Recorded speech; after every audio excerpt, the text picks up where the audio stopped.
네, 증가세로 돌아선 코로나19 상황 두 분과 살펴봅니다. 류재복 해설위원, 천은미 이대 목동병원 호흡기내과 교수와 짚어보겠습니다. 두 분 안녕하십니까? 유 의원님, 예상대로 연휴 효과 떨어지니까 다시 증가세로 돌아섰는데 내일도 더 증가세가 이어질 걸로 예상해 볼 수 있겠죠? 현재로서는 확진 환자가 줄어들 만한 요인이 거의 없습니다. 예. 지금 수도권은 4단계 적용이 6주 차입니다. 그러니까 이미 이제 4단계 조치로서의 무슨 충격 예. 이런 것들은 거의 사라졌다고 보는 것이고요. 그래서 아마 확진 환자가 더 늘어날 가능성이 있고요. 오늘은 이제 기술적인 부분이 있기 때문에 조금 늘었지만 내일은 이제 본격적으로 더 늘어날 가능성이 있죠. 지금 제일 걱정스러운 부분은 하루에 1,800명의 확진 환자가 나왔는데 우리는 이제 검사를 할 때 네. 증상이 있을 때에 이제 검사를 받거든요. 그 검사량이 56,000건밖에 되지 않는다는 것이죠. 그것은 뭐냐면 역학조사가 별로 이루어지지 못하고 있다는 뜻입니다.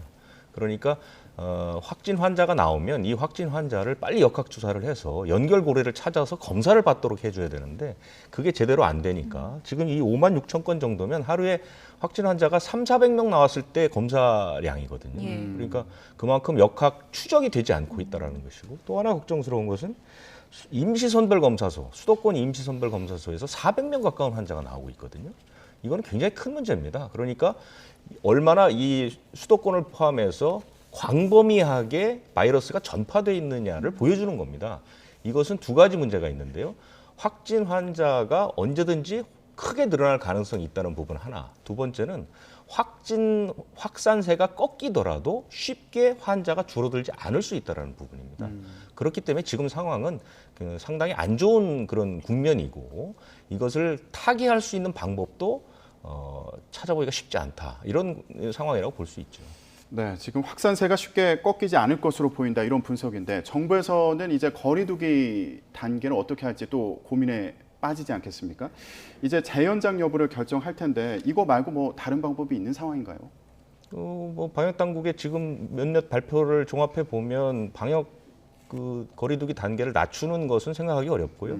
추가 방역 상황을 광복절 연휴의 발생 상황을 보고 결정하겠다 했는데 예상했던 것처럼 지금 이제 환자 수가 계속 늘어나고 있다면 어차피 추가 방역 대책이 나올 수밖에 없을 겁니다. 그러면 두 가지 정도의 예상이 되는데 첫 번째는 사적 모임의 규제가 지금 이제 돼 있지 않습니까? 이 부분이 공적 모임의 규제로 들어가야 된다. 그것은 뭐냐면 이제 다중이용시설 같은 곳에 영업 제한 이런 것들이 들어갈 가능성이 있고요.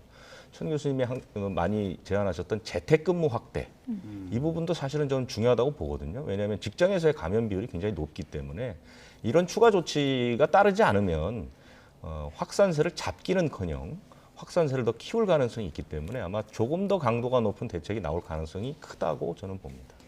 일단 오늘 발표된 거 보니까 1차 접종이 46%더라고요. 절반 가까이는 1차 접종을 한 거고 이렇게 되면은 조금씩은 속도를 내는 것 같으니까 추석 전까지 70% 접종이 좀 가능할까요? 어떻게 보십니까? 앞으로 이제 8월, 9월 한 달 조금 더 남았죠. 그 사이에 이제 제 18세에서 49세 젊은 층들이 예약률이 60% 정도인데 조금 더 예약을 해서 접종을 해야 됩니다. 젊은 층들은 코로나에 문제가 없다고 생각을 하지만 지금 사실 6월에 비해서 7월이 생리할 치료시설에서 전담병원 이송 비율이 3배가 늘었고요. 그리고 중증도 자체도 한 2.6배 정도 높습니다. 자, 델타를 제가 저번에도 비교를 한번 해드릴게요. 델타가 왜 이렇게 위험하냐면, 예. 그러니까 한 명 감염자가 그 다음에 N차 감염 1회 시킬 때하고 3회 시킬 때가 너무 달라요. 그러니까 2번 N차 감염이 되면 10배가 증가를 합니다. 델타 변이는 기존의 코로나19 바이러스 3차가 되면 30배가 증가를 해요. 감염력을 말씀하시는 그렇죠. 건가요? 감염시키는 인원수입니다. 예. 그래서 81명이었다면 3차가 되면 이 델타는 2,400명을 감염을 시켜요. 그렇기 때문에 이렇게 서서히 올라가다 수직선으로 올라가는 거예요. 그래서 지금 이스라엘이나 일본을 보시면 2,000, 3,000, 4,000 가다가 거의 만으로 올라가거든요. 그래서 제가 2,000 이 상태에서 이 확산세를 꺾어주지 않으면 어느 순간 우리도 만짜리를 올라갈 수가 있다. 지금 말씀하신 대로 저변의 임시선별검사소에서 그렇게 무증상 감염자가 많다는 건 예. 그만큼 많이 퍼져 있고 그중에는 젊은 층이 굉장히 많습니다. 특히나 60에서 74세가 지금 예약을 하라고 했는데 아스트라제네카 여기 때문에 예약을 안 하신 분들이 예약을 하다 보니까 많이 예약을 안 하신 거죠. 그분들 굉장히 고위험군이고 지금 벌써 뭐 생활치료시설에서 이런 여러 가지 안 좋은 일들이 발생하는 건 의료진이나 이런 병상의 포화 상태가 이미 왔다는 거죠. 그러면 지금 방역을 좀 더 강화를 해야 되고 치료를 좀 더 조기에 해야지만 이런 사태를 예방할 수 있을 것 같습니다. 네. 그러니까 일단 백신을 접종하면 전파하는 속도도 늦출 수 있다. 전파력을 좀 낮출 수 있다. 이렇게 보면 되는 건가요? 우리가 1회 접종을 하면 보통 한 48% 정도 가족 내 감염이 차단되는 걸로 되어 있습니다. 또 돌파 감염이 되더라도 바이러스 양이 굉장히 빠르게 사멸하기 때문에 전파하는 기간이 짧아요. 그런데 델타는 바이러스 양이 1000배 이상 많이 나오니까 굉장히 빠르게 많은 사람을 감염시키기 때문에 우리가 마스크 착용도 물론이고 거리 두기를 철저히 해야지만 그나마 감염을 차단할 수 있습니다. 예. 네. 백신 접종 계획이 이제 2차가 조금씩 밀린 게 모더나 공급 문제가 제일 컸었는데 이제 좀 숨통이 트이는 건가요? 네, 우리 정부 대표단이 이례적으로 이제 기업체의 예. 책임자들을 만나는 그런 그것도 방문을 해서 뭐 그런 이례적인 것은 그만큼 이 모더나 수급 상황이 이제 정부로서는 굉장히 긴급하다고 이제 봤던 것이죠.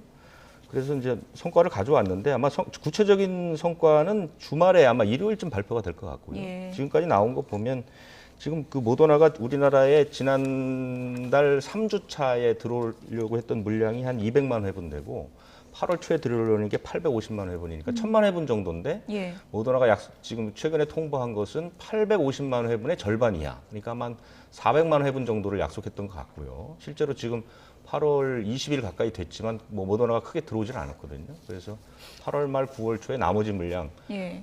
1000만 회분하고 그다음에 추가로 더 주겠다. 예. 이 정도의 약속을 받은 것 같고요. 저는 이번에 이제 그 정부 대표단이 차관을 대표로 한 대표단이 갔던 것은 그거보다는 예.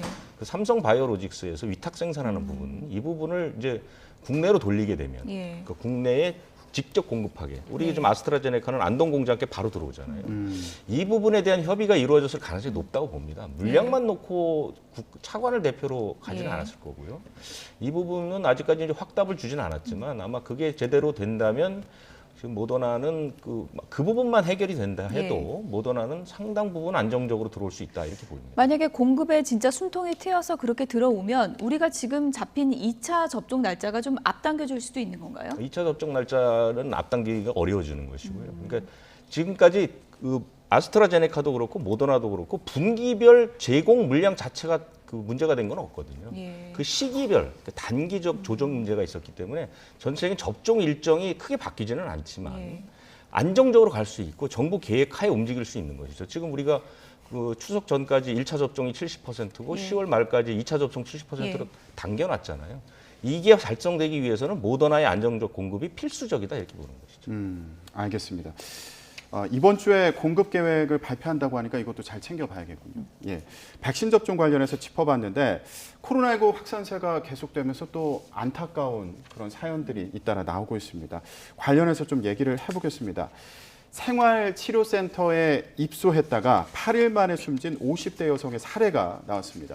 저희가 그래픽으로 날짜별 상황을 좀 정리를 해봤는데 교수님, 일단은 입소할 당시에는 증상이 없었다고 하더라고요. 예, 엑스레이 상에서 정상으로 나왔는데 8월 3일에 기침과 발열 증세가 나와서 약 처방을 했고요. 8월 5일에 엑스레이 폐렴 소견이 나왔고 항생제를 추가로 처방을 받았습니다. 그리고 나서 8월 8일에 다시 발열이 나서 추가로 약 처방을 받고 다음 날 병원으로 옮기기로 이제 했던 것으로 보이는데 8월 9일 새벽 5시경에 숨진 그런 사례입니다. 지금 병원으로 왜 빨리 옮기지 못했을까? 이 부분에 대해서 좀 궁금해하시는 분들이 계실 것 같아요. 네, 우선 병원으로 빨리 못 간 이유는 첫 번째는 의사가 없었고요. 두 번째는 의료진이 이제 체크를 못하면서 그쪽 이송할 병원 자체가 여유분이 없었던 걸로 생각됩니다. 그리고 이분은 사실은 8월 3일 날 발열이 날 때 병원으로 이송을 하거나 아니면 생활치료시설에서 항체치료제가 들어갔어야 돼요. 둘 중에 하나만 됐으면 저는 이 안타까운 사태는 막을 수 있었다고 생각하고, 이 코로나는 일주일이 지나면서 급속도로 나빠집니다. 특히 델타는 더 빨리 나빠지기 보니까 때문에. 뭐 하루 사이에 그럼요. 이분은 5일째 폐렴이 나왔을 때 이미 이분은 중증 환자이기 때문에 그때 병원으로 이송하지 않은 거는 굉장히 안타까운 사연이고, 그렇기 때문에 지금 의료가 이미 포화가 제가 되어 있다고, 정부가 말하는 병상이 40% 여유가 있다는 거하고 의료진이 여유가 있다는 굉장히 달라요. 그러니까 병상이 10개가 있어도 5개밖에 의료진이 그걸 볼 수가 없으면 5명밖에 받을 수가 없는 거죠.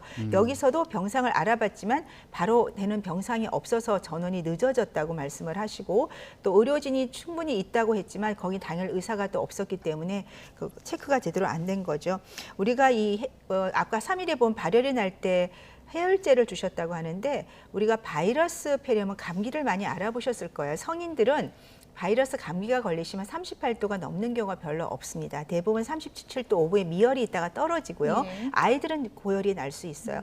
그런데 성인이 많이 38도 이상의 열이 이틀이 가면 그거는 폐렴입니다. 그렇군요. 저절로 대부분 떨어져요. 예. 하루 만에. 이분은 이미 폐렴이 오신 상태였기 때문에 항생제를 줄 게 아니고 항체 치료제가 들어갔어야 돼요. 바이러스기 때문에 수액이랑. 그러면 병동으로 이송을 해야 되고, 제가 계속 생활치료시설에서 이 수액이나 항체 치료제를 주사를 주자고 하는 이유가 지금 이런 문제가 발생을 하기 때문이고, 예. 여기에서 우리가 많은 환자를 중증으로 막지 않으면, 아까 병동 병상이 6월에 비해서 7월에 3배가 올라갔다고 말씀을 드렸어요.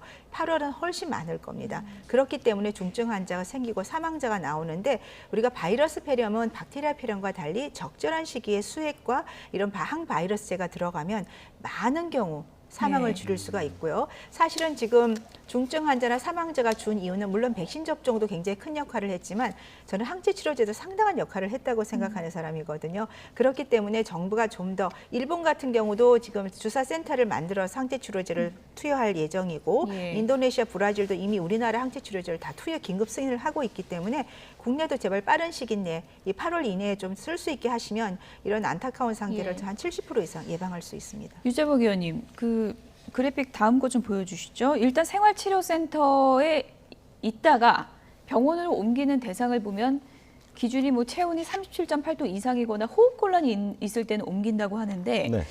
이분 같은 경우는 또 이렇게 구체적인 사항은 해당이 되진 않았지만 하루 사이에 갑자기 상황이 나빠진 거거든요. 그래서 전원을 하는 기준을 좀 더 세심하게 살펴야 되는 게 아닌가, 이런 또 지적이 있습니다.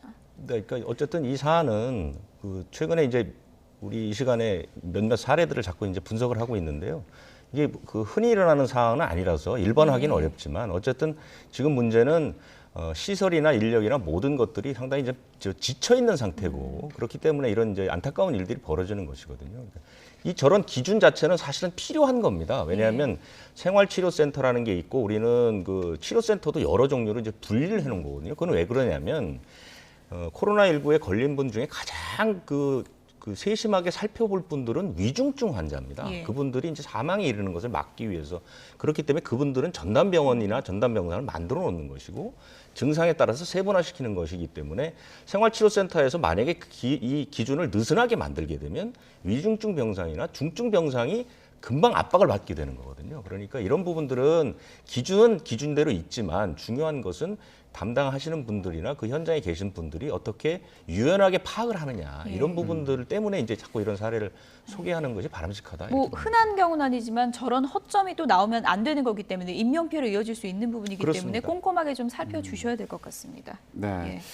자, 저희가 지금 사례를 알아봤는데 또 다른 사례 관련해서 알아보도록 하겠습니다. 화이자를 접종한 아버지가 사망했지만 정부로부터 연락 한 통 받지 못했다, 이런 청와대 국민청원 글이 또 올라왔습니다. 1차 접종을 아버지가 했고요. 그런데 다음 날 심정지, 뇌출혈을 겪고 9일 만에 사망한 그런 사례입니다. 그런데 정부나 질병관리청에서는 그 어떤 연락과 조치도 없었다. 또 본인이 아니란 이유로 인과관계 증명 자료를 그 아버지가 버티는 동안 받으려고 해봤지만 받기도 쉽지 않았다. 주지 않는 곳도 있었다. 이런 내용의 청와대 청원이 지금 올라온 그런 상황입니다. 지금 화이자를 1차 접종했는데 지금 말씀드린 이런 증상을 겪다가 며칠 버티다가 지금 사망한 그런 사례거든요. 어떻게 봐야 될까요? 이제 가족 입장에서는 많이 좀 안타깝죠. 더군다나 다음 날 이런 일이 벌어지셨기 때문에 사실은 뭐 백신과 인간성을 확인하기 조금 많이 어려울 수가 있습니다. 이제 시간상으로는 관계가 있다고 볼 수는 있지만 우리가 이제 백신과 관계되는 화이자 백신은 이제 뭐 심근염이라든지 이런 정도만 지금 인과성이 지금 인정이 되는 상태이기 때문에 조금 예, 좀 제 개인적으로는 조금 안타까운 사례라고 생각이 들고 하지만 정부에서는 검사라든지 이런 거에 대해서는 좀 적극적으로 응해 주시면 좋을 것 같습니다. 이제 상당히 좀 어려운 부분이긴 한데 네. 많은 분들이 또 이런 고민을 합니다. 어머니, 아버님 이제 백신을 예약해 드리잖아요. 그런데 기저질환이 있는 분들일수록 백신을 많이 맞아야 된다라고 하지만 또 백신 부작용 사례를 보면 뭐 기저질환으로 인한 뭐 중증이라든지 아니면은 뭐 사망 사례를 보면 또 기저질환 때문에 그랬다라고 또 설명을 하니까 어떻게 해야 될지 정말 헷갈린다 이런 분들이 많습니다. 그러니까 기저질환 예. 때문에 부작용이 오는 거는 사실은 조금 설명이 어려워요. 예. 예. 우리가 기저질환이란 대부분 당뇨, 고혈압, 뭐 뇌졸중, 심장질환 이런 건데 그런 것과 이 백신이 연관성이 있다고는 지금 알려지진 않았고 아데노바이러스 벡터 기반은 우리가 희귀혈전이 알려진 거고 RNA 백신은 심근염이 알려진 겁니다. 그 두 가지 이외에 길리안 바레라고 해서 신경마비 증상, 그 정도만 인과관계가 있는 걸로 알려져 있다 보니까 지금처럼 연세가 많은 분들이 아마도 어떤 심장이나 이런 뇌 쪽에 약간의 어떤 기저질환을 갖고 있다가 좀 이렇게 좀 스트레스를 받거나 이런 접종 후에 약간 몸이 좀 불편하실 수 있죠. 네, 그런 상황이 역할을 좀 할 수는 있겠지만 정확히 밝히기가 예. 좀 어려운 것 같습니다. 유지복 의원님, 일단 이런 뭐 사망 사례가 확률적으로 적다곤 하지만 잇따르고 있는 거고요. 근데 백신 접종이 늘어날수록 이런 사례가 또 나올 수도 있지 않습니까? 그럴 때 유가족 측에서 답답함을 좀 해소해 줄 수 있는 그런 매뉴얼이 잘 준비돼 있어야 이런 경우에 좀 대처할 수 있을 것 같은데요. 어떻게 보십니까? 준비가 다 돼 있습니다. 근데 예. 지금 그 청와대 청원 게시판의 글은 이게 예. 이제 한쪽의 주장이기 때문에 예. 이 주장만 들어서는 좀 납득이 안 되는 부분이 있는데 지금 그 지난 2월에 다 만들어서 이미 이제 그 공지가 된 상태거든요. 그러니까 이런 식으로 이제 부작용이 생겼을 경우에는 5년 이내 이상 반응이 생긴 후 5년 이내 신청만 하면 예. 120일 내에 그 결과가 나옵니다. 위원회를 만들어서. 예. 그래서 사망으로 인정이 되면 보상을 받을 수 있고요. 그런 절차들이 다 돼 있는데 문제는 이제 이분의 그 게시판 내용을 잘 분석해 보면 왜 국가에서 우리 아버님이 돌아가셨는데 아무 연락이 없었느냐. 그런데 사실은 그런 걸 입증하는 것은 본인이 해야 되는 것이죠. 그러니까 그런 부분들이 있다는 것. 그러니까 아버님이 뭐 이렇게 이런 안 좋은 일을 당하시면 질병청에서 바로 연락이 오는 게 아니라 본인이 이제 부검도 해야 되고요. 예. 이런 것도 신청을 해서 절차대로 밟아가면서 나중에 이제 그 심사를 받는 그런 것들이고요. 심사도 기준이 여러 개가 있습니다. 예. 근데 그 기준이 과거에 이런 백신이라든가 이런 것들로 인해서 사망이나 부작용이 있을 때보다는 조금 완화됐다는 것. 그러니까 예. 보상의 폭이 좀 넓어졌다는 것. 심사 기간이 짧아졌다는 예. 것. 그러니까 피해자들에게 조금 도움이 될 수 있는 거고 인과관계가 밝혀지지 않더라도 의료비 지원이 1,000만 원 정도 나갈 수 예. 있다는 것들. 이런 부분들도 염두에 두시면 될 거고요. 문의하시면 쉽게 이런 예. 정보들은 취득할 수가 있습니다. 사실 뭐 어떠한 설명도 또 위로가 되지 않겠지만 상당히 좀 안타까운 사연입니다. 이런 뭐 의료비 지원 문제나 그런 매뉴얼 같은 거는 더 적극적으로 홍보를 해서 어떤 분들도 쉽게 좀 접촉할 수 있게 그렇게 했으면 좋겠다는 생각이 듭니다. 네. 예. 지금 코로나19 백신 부작용 의심 사례와 관련해서 알아봤습니다. 그리고 이런 일이 있을 때 어떻게 대처해야 되는지에 대해서도 짚어봤는데 그러면 코로나19 관련 궁금증 좀 더 해소해 보도록 하겠습니다. 질문 보여주시죠. 네. 아직 엄마 손이 필요한 자녀가 있는 경우에요. 예. 만약 제가 확진이 된다면 아이를 두고 반드시 생활치료센터에 가야 하나요? 예, 교수님 어떻습니까? 네, 12세 미만의 아이가 있는 경우에는요, 집에서 같이 자가격리를 할 수가 있습니다. 예. 네, 그렇기 때문에 아주 어린아이라면은 이제 가능하면 떨어져 있는 것이 감염 차단에는 좋겠지만 너무 어린아이고 돌봐줄 분이 없다면 어머님이 같이 집에서 격리를 할 수 있습니다. 하지만 그 상태에서 최대한 접촉을 차단하고 마스크라든지 그런 건 잘 하셔서 아이에게 감염이 되지 않도록 하면 가능할 것 같습니다. 조금 전에 이제 위중증 환자 많아지다 보니까 최근에는 의료계에서도 젊은 층 같은 경우는 재택 치료 좀 늘리자 이런 네. 얘기도 나오고 있는데 동의하십니까? 네, 지금 경기도 같은 경우는 200명 이상 하고 있고요. 수도권에도 한 60명 정도 하고 있는데 수도권이 1인 가구가 한 30%가 됩니다. 그래서 예. 1인 가구인 경우 뭐 30세 미만의 기저질환이 없는 경우는 사실 집에 자가격리가 도움이 될 수가 있죠. 물론 자가격리를 할 때 우리가 산소 포화도를 체크할 수 있는 손가락에 끼는 산소 포화도 기계라든지 체온계는 저희가 배부를 하고 또 의료진들 같은 경우는 보건소가 부담이 되기 때문에 의사협회에서 그 지역의 의사분들을 이용을 해서 그러니까 같이 협력해서 전화를 통해서 확인을 하고 예. 만일에 문제가 생기면 바로 전담병원 이송할 수 있는 체계를 할 거라서 아마 자가격리가 앞으로는 조금 더 활성화될 것으로 생각합니다. 다음 궁금증도 좀 확인해 보도록 하겠습니다. 델타 변이 관련 궁금증인데요. 옆방 사무실에서 확진자가 나왔습니다. 직접 그 확진자를 접촉한 건 아닌데 그냥 이제 문을 열어두고 생활했단 말이죠. 감염될 수 있을까요? 어떻게 보십니까? 문을 열어놓고 생활하는 것보다는 예. 사무실이 이제 그 사무실에서 이렇게 같이 생활을 하다 보면 공용 공간이라는 게 있고요. 그다음에 공용 물품 같은 게 있습니다. 그러니까 뭐 과거에 동남아에서 보면 화장실 문고리를 통해서 300명이 감염되기도 하고 뭐 얼마 전에는 그 뉴질랜드인가에서 뭐 몇 초 만에도 감염이 되고요. 그게 이제 델타 변이의 감염력 때문에 그런 것이거든요. 예. 그러니까 감염력이 굉장히 크기 때문에 물론 확률은 떨어지지만 감염될 가능성이 있다는 것이고요. 그다음에 이제 감염이 가장 잘 되는 그 조건을 우리가 밀접 접촉이라는 용어를 많이 쓰는데 최근에 델타 변이의 변파력이 워낙 무섭다 보니까 실제로 그 조사를 해보니까 밀접 접촉이 아닌데도 4분의 1은 감염이 되더라. 그래서 밀접 접촉이라는 것에 그 정의조차도 바꿔야 된다는 그런 얘기가 나올 정도로 감염력이 굉장히 무섭다는 것이죠. 그러니까 지난해에 조심했던 것들, 그다음에 전파 가능성과 지금의 전파 가능성은 다르다. 이걸 염두에 두실 필요는 있다고 봅니다. 네. 교수님, 지금 잠깐 사례로 언급을 했는데 뉴질랜드에서 5초 동안 문을 열었는데 감염됐다 이런 뉴스가 나와가지고 불안하신 분들도 많을 것 같은데 이거 어떻게 봐야 됩니까? 그만큼 델타가 바이러스가 많이 나오죠. 그러니까 중국에서 왜 1260배라고 말씀을 드려 바이러스 배출량이 그냥 너무너무 많이 나오는 거고 그게 이제 그분의 사무실에 공기 중에 다 있었겠죠. 문을 열었더니 밖으로 나가면 그대로 들이마실 수가 있죠.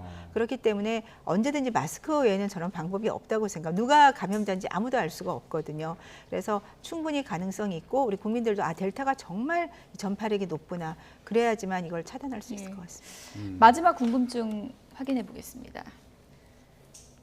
네, 백신 이제 맞으러 갈 때 나는 모르지만 내가 또 무증상 감염자일 수도 있는데 그 상황에서 백신을 맞아도 되나요? 네, 우리가 이제 고령층을 연구를 봤더니요, 감염이 된 분이 그 백신을 한번 접종했더니 690배가 항체가 형성이 돼요. 특히 고령자에서 그렇군요. 많았고요. 그리고 이제 감염이 되지 않은 분과 감염이 된 분을 한번 1회 접종을 하면 감염이 된 분이 훨씬 항체가 많이 생깁니다. 그래서 이제 감염된 분은 대부분 재감염 사례가 0.1%예요. 그래서 재감염이 안 되지만 중간에 면역이 떨어진 것을 고려한다면 이런 기저질환자나 어떤 면역이 약한 분은 한번 접종을 하면 상당히 좋은데 그 접종 기간은 최소한 감염된 후 3개월이 지나서 하는 경우가 항체 형성이 가장 잘 됩니다. 예. 그러니까 결론은 맞아도 되는군요. 네, 맞습니다. 1회 접종만 하십시오. 2회 접종 의미 없습니다. 예. 네. 그렇군요. 여기까지 듣겠습니다. 유재복 해설위원 그리고 천은미 이대목동병원 호흡기내과 교수 두 분이었습니다. 고맙습니다.